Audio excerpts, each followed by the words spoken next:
দেখুন বাচ্চাটা স্কুল থেকে এলো, এসে সঙ্গে সঙ্গে মোবাইল নিয়ে বসে গেল। এরপর তার মা তার কাছে যখন খাবারটা নিয়ে এলো, সে কিছুতেই খাবার খাওয়াতে আগ্রহী হচ্ছে না, কারণ তার মা তার থেকে মোবাইলটা নিয়ে নিয়েছে।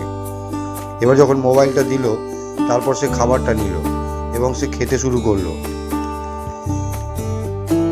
খাবার যখন খাওয়া হয়ে গেল, যখন সে বিছানায় শুতে যাচ্ছে, তখনও তার কাছে মোবাইল রয়েছে। সেই সময় তার মা এসে বলছে যে শোয়ার সময় মোবাইল দেখে না, তাও সে মানছে না এবং লাস্টে তাকে মোবাইলটা দিতে বাধ্য হলো এবং সে মোবাইল দেখতে দেখতে একটা সময় সে ঘুমিয়ে পড়ল। একদিন হঠাৎ তার চোখে প্রচণ্ড ব্যথা এবং তার মা তাকে ডাক্তারের কাছে নিয়ে গেল এবং ডাক্তার ট্রিটমেন্ট করার পরে তার চোখটা কেটে বাদ দিতে বাধ্য হলো।